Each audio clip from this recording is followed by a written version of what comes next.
Welcome to season 2 of the Bigger Than You podcast, your go-to weekly podcast that blends energetics and mindset to help you do whatever it takes to bring your vision to life, whilst having fun on the way. I'm Jenna Holloway, your host and multi-award-winning intuitive hypnotherapist and mindset coach. My purpose is to help mission-led business owners and visionaries who want to inspire change by leading the way in a space that otherwise may feel unnerving and too difficult. This is Bigger Than You.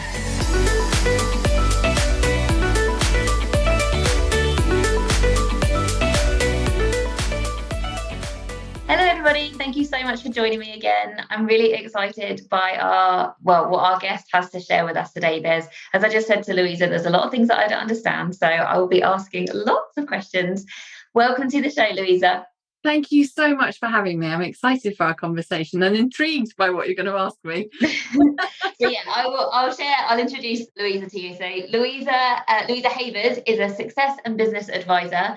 She's the creator of the Helix Method and Akashic Records teacher and trainer. So she enables high achievers and coaches to unlock their superpowers and lift the ceiling in both their lives and businesses. And I think, Louisa, you've got your own sort of personal journey to tell us about how you came across this work. And yeah, Louisa helps clients across the world to activate quantum leaps to success in their own journey, making the impact that they desire with balance and harmony in their lives. Louisa, you are so aligned to my message, the work that I do. So yeah, welcome.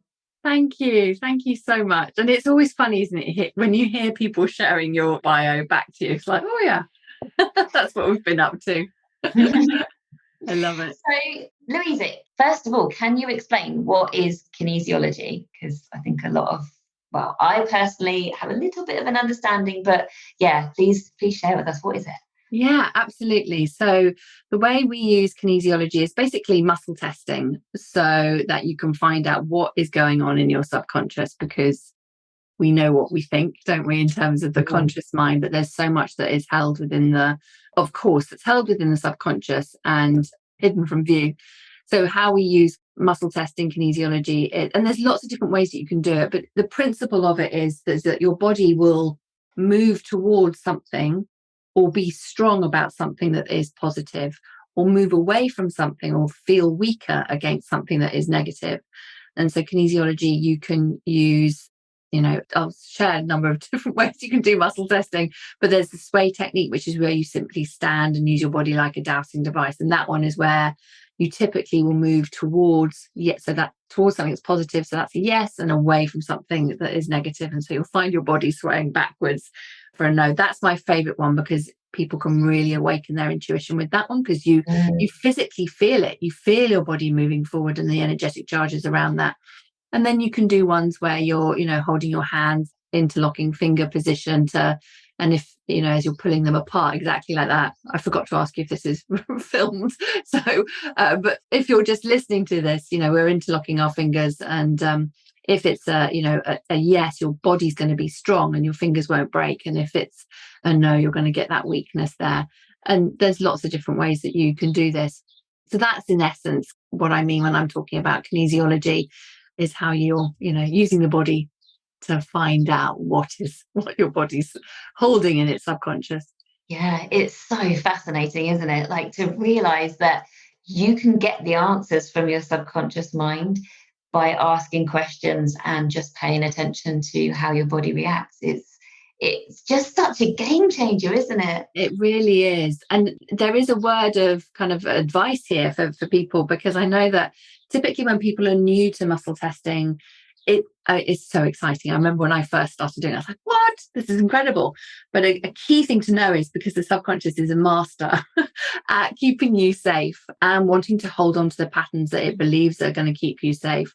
And so the art is really in asking the right questions and knowing that sometimes, because often people will want to ask a question in relation to, should I do this? Notice the should. It's like kind of handing over. Yeah, like a loaded question. Exactly. Should I do this? Or what's, if I take this action, will I have success? Yes or no type thing.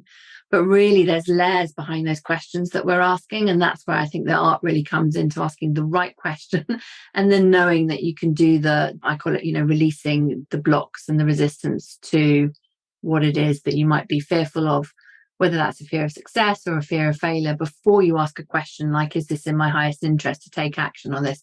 Otherwise, you're going to get a wonky reading because you're just going to read the fear. Does that make sense?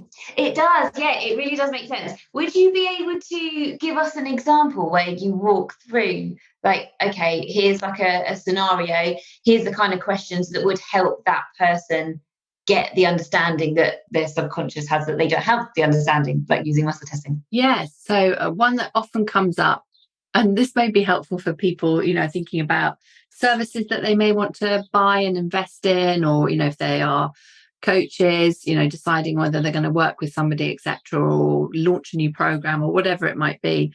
So this is a question I get asked a lot, where is people will say, so if I give you the kind of example of what people might muscle test on, and then how I would phrase it differently, if that makes sense. So someone might say, is this my next best step?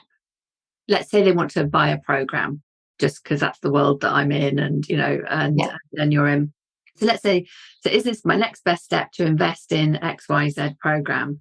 Now, they might get a no on that, because the subconscious is going, hold on.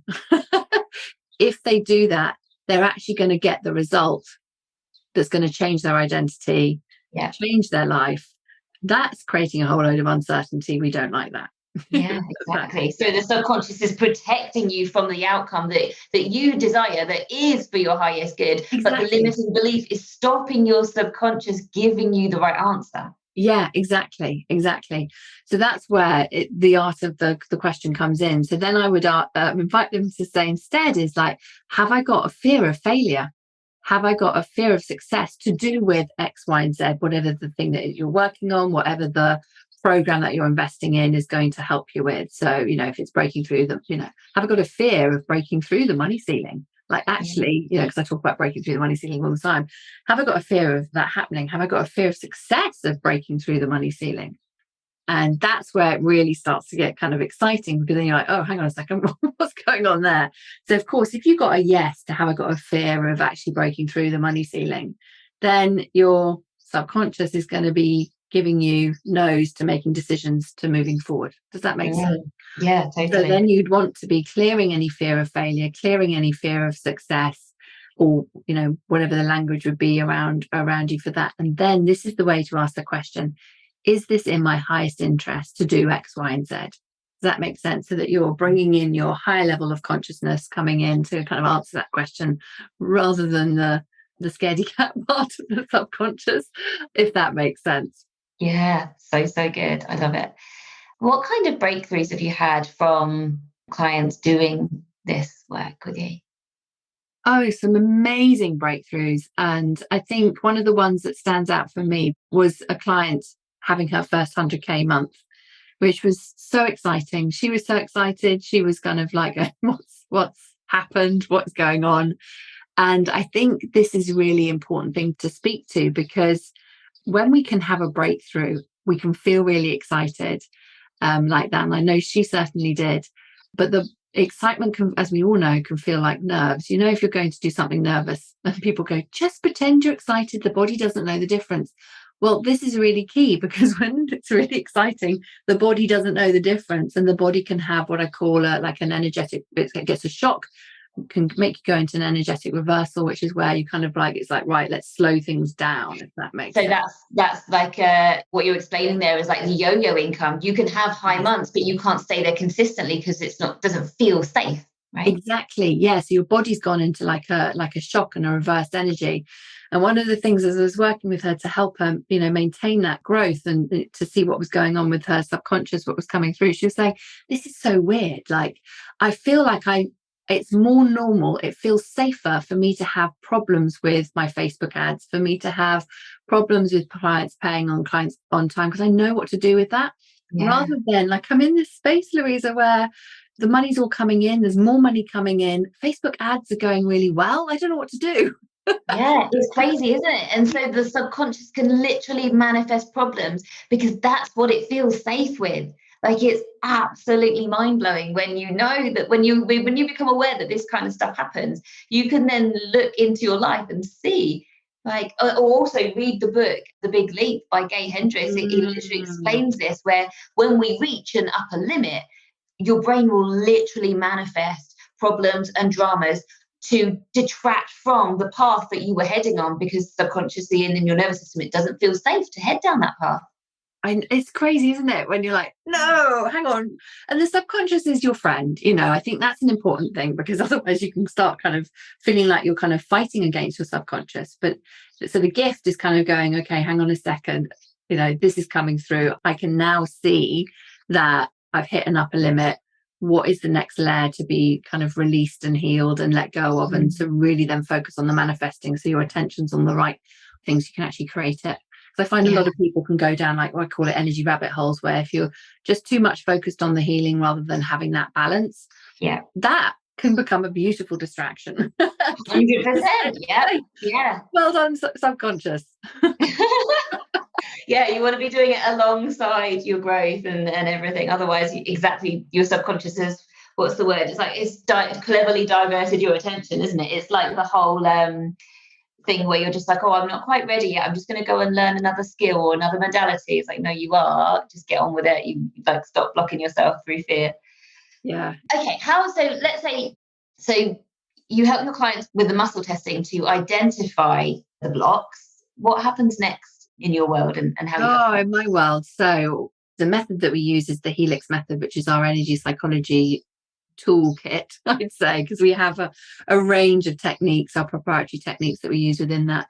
But what we'll do is, once we've ultimately found the thing that is creating that block, is really helping people to change the energy around those thoughts and beliefs that are held within their field and in their body, and doing that by our range of techniques. But ultimately, a really quick way of doing this is to be increasing the coherence in your heart and being able to use releasing statements, because every cell in your body is listening. So if you instruct it, it's paying attention. It's going, oh, we're letting that one go now. Okay, I've taken my instruction from that. So using intentional releasing statements along with breath work to change the energy, that you're going to go, right, we're getting rid of that, and then bringing in what is it that you want to have instead, so that you can start to have more thoughts, more feelings that are supporting you. And again, bringing those imprints along with the heart coherence is really, really key, because then that just opens up your energy field and activates. As you bring in that coherence, it changes you on a cellular level. Your body feels more peace, more calm. That increases your energetic field. It helps you with manifesting, because your aura is stronger. You become more magnetic. Sounds amazing. When you're doing those statements and things, do you need like your clients to be in a hypnotic state, or how do you do it? They're in a semi-hypnotic state, if that makes sense, because one of the things that I think is really key is I get people to focus within, and that's where the breath work helps. And so we set the intention always to connect and align the higher self and the subconscious and the conscious, so that you've got that really intentionality around that before we start doing the work. And then I guide them through the breath work to bring the heart into coherence. And I just find, and this is what's so helpful as well, if you're standing up to do the muscle testing with the sway technique, to allow yourself to be able to feel the energy move, you have to go within. And so you see people kind of, this is why it's like a semi-hypnotic state, because you're kind of going within to allow yourself to receive and to just pay attention to what's going on somatically in the body. And then you're doing the breath work and the statements. That's so powerful, because you've changed your brain waves and your heart coherence. Does that make sense? Yeah, it really does. How did you get into this? Like, because the Helix Method is yours, you created it. How did this come about, Louisa? Well, asked me 7 years ago, I'd have been like, what are you talking about? Yeah, I totally resonate with that. Like, I use phrases like alignment and energy like every other hour these days, and I didn't even know what alignment was years ago. Yeah, it's my background is I was a senior manager in social services and dealing with quite high profile things down here in Sussex. We're both in Sussex. And so I worked for East Sussex, and I was there for 13 years. And it was really this point of, because my background is in psychology anyway, so I kind of had that, from my degree and postgrad and counselling and all the things. But I think working with social services, really seeing the impact of different aspects of ultimately stress and trauma on people's lives and developing services around that, I got to a point where I was like, I'm burning out, and it was taking up all of my time. But just to kind of, I had some turning points along my journey, which made me go, do you know what? I want more out of life. I don't want to be doing this anymore. And once I'd made that decision, I really started to notice that I was very empathic, and weird things were happening when I'm sitting in very heavy meetings. We're dealing with, domestic abuse cases, child abuse cases and all things. And I'm feeling what's going on. And I was like, I'm looking around and seeing everybody else kind of being very normal. And I'm like, hang on a second, something's up here. I can't kind of keep doing this. And then I had a experience of a 10-minute energy healing. That was it. When we were doing this event at a wellbeing event, I was helping a friend, and I could see this woman. We had all these other health and wellbeing practitioners there, offering their amazing services. And so I was doing like a presentation, so I couldn't kind of go and join in the event. But I could see this woman. So to my naive eye, it looked like people were going up, standing in front of her, sitting down, and she was like waving her hands over them. But she was standing about 10 meters, away from them.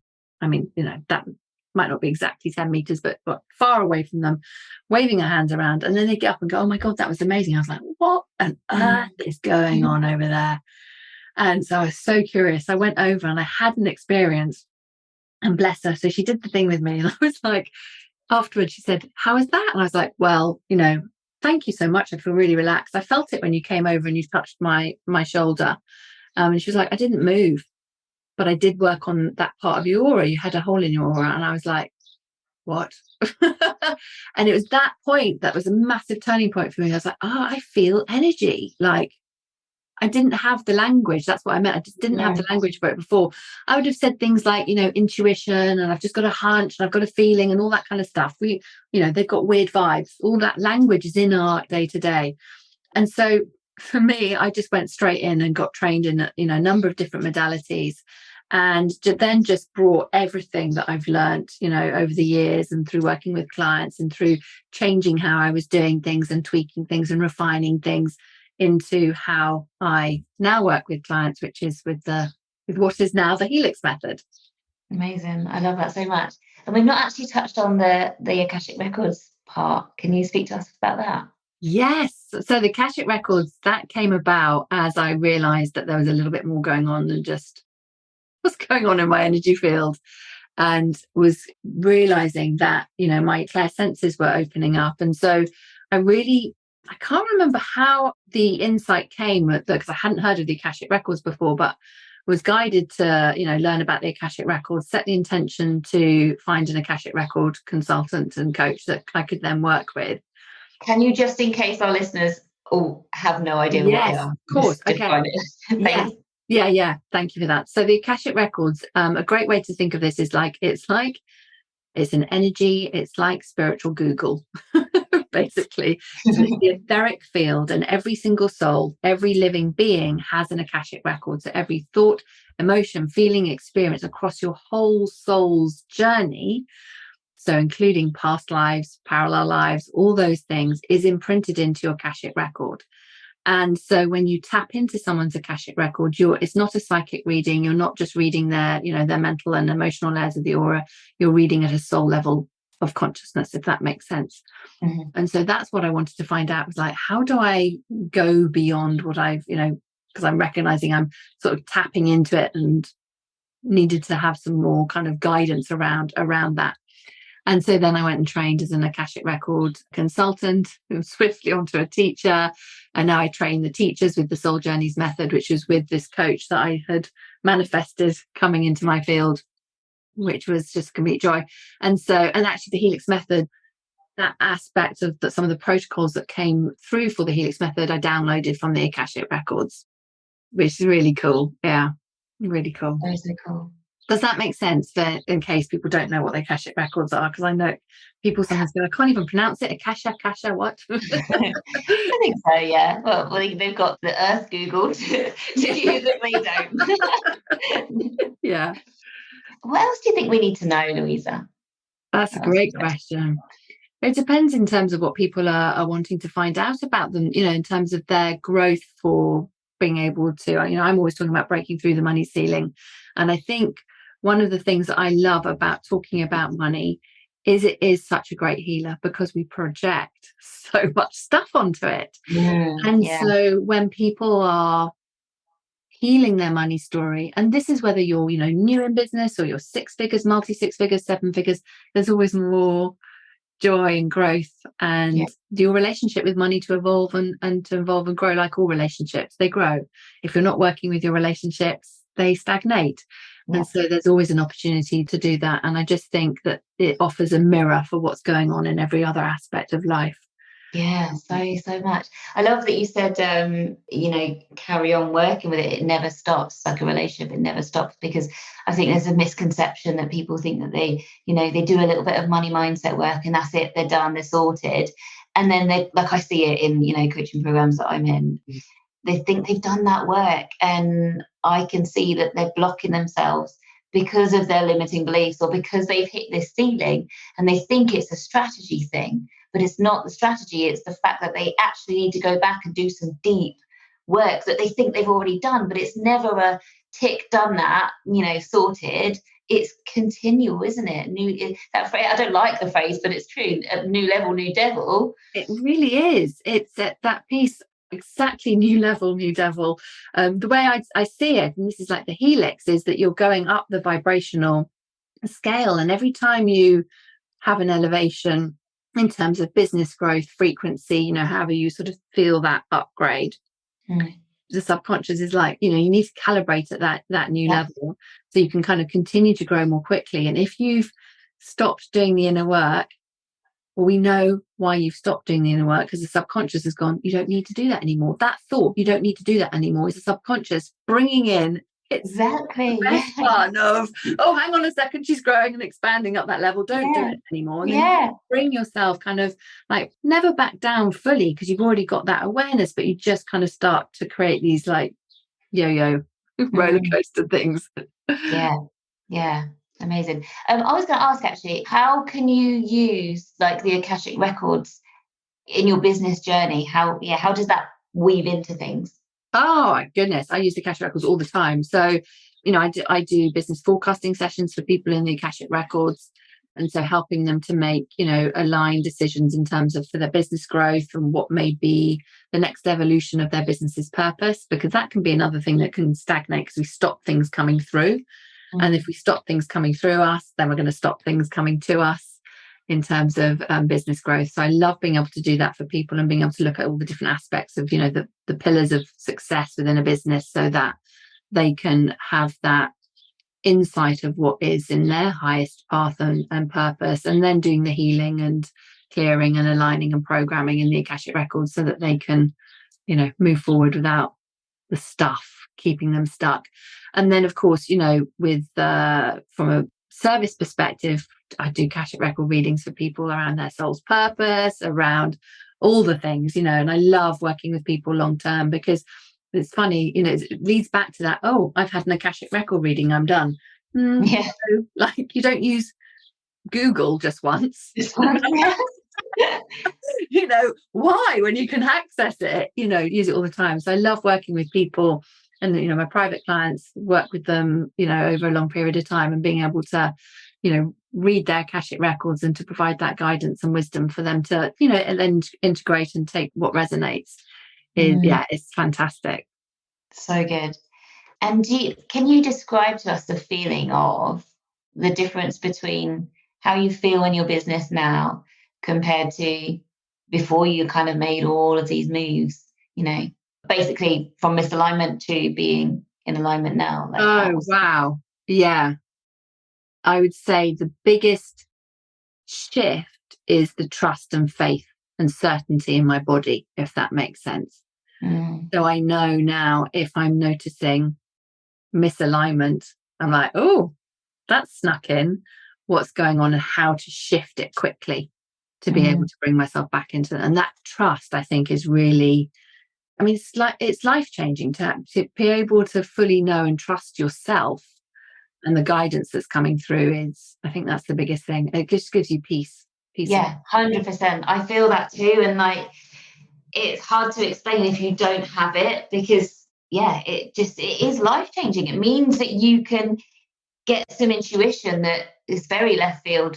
There's no explaining it whatsoever, and you can just feel that it's right and you can just go for it. And you wouldn't be able to do that without the self-trust. Exactly.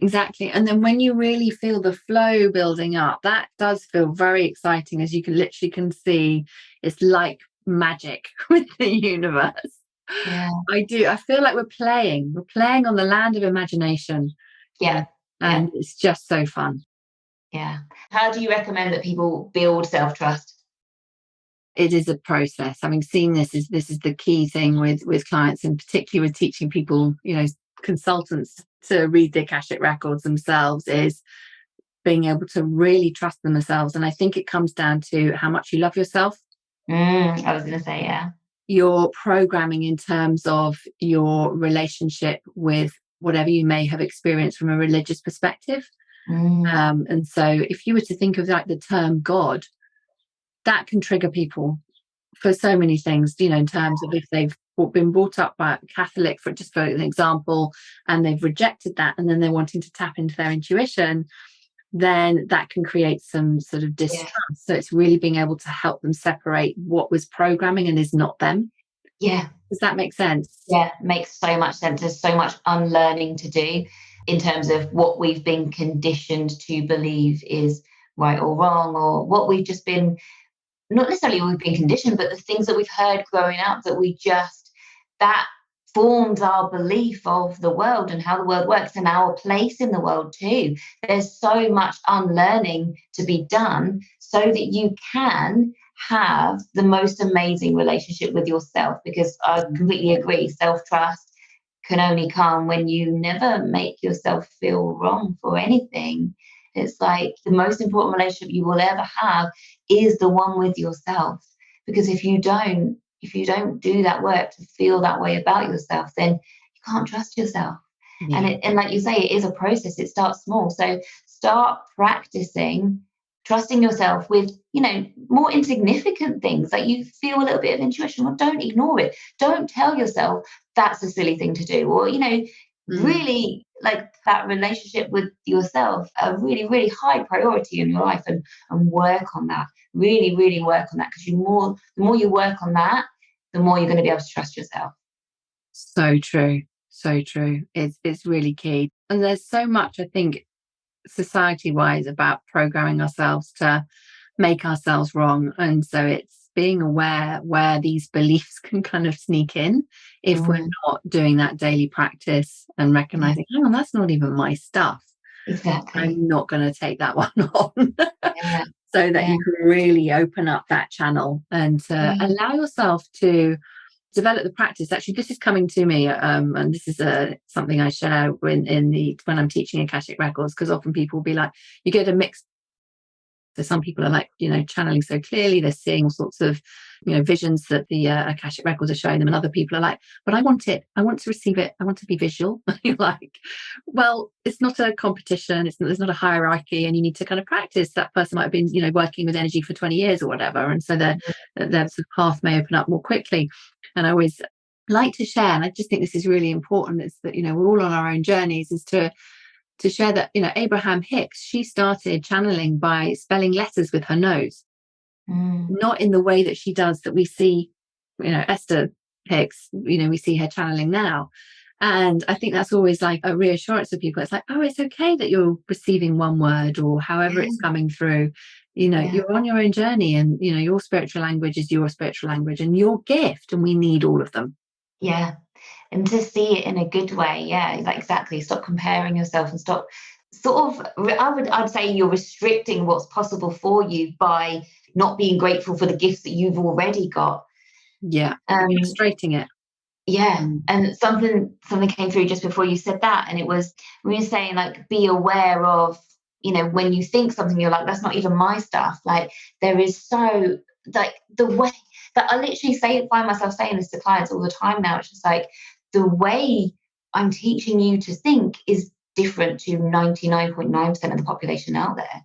And so it's okay that everybody else is focusing on the negative, putting themselves down, or, like there's so many societal narratives out there. Just take, for example, the thing that dropped in for me as I was listening was mum guilt. Like that's such a thing. And it's almost like, mum guilt. No, it doesn't have to be that way. Just because it's a thing in society doesn't mean to say you need to take that on. Exactly. And like literally yesterday, I did a podcast episode on this last night about this whole Wednesday being called Hump Day, and actually the connotation of that is really negative. And just because everybody else is saying something or talking about things in a certain way, you don't need to get on board with that, and actually to question things and really work on yourself and your relationship with yourself, because when you do that, you become more self-aware, and that helps you to evolve faster. Yeah, it really does. And you just can kind of say, no, I'm not taking that. I've forgotten about Hump Day. Yeah, that's terrible. When you mentioned about the mum guilt, I thought one of the things I've seen that can come up, just to kind of flesh this out to see if it resonates for any of the listeners, is that it's like you're a good mum if you feel guilty. Yeah, I know. Yeah, it's like a trophy, isn't it? It's ridiculous. I feel so guilty because of blah, blah, blah. And so creates the subconsciousness. If you've got that belief, or various versions, because it will come in a nice little mixture of those running, you're going to create scenarios where you can just feel guilty all the time when you feel so guilty. Because and it does. Yeah, it creeps and it grows, doesn't it? Because our brain automatically wants to be negative to keep you safe. And so, 100%, like, you do not need to feel it at all. And just because everybody else is talking about it doesn't mean to say you need to. So mums out there, please reject that for your own good. Yes. Just delete that one. We're saying that we're not taking that one for a spin. Yeah. Permission from us. Yeah, quite.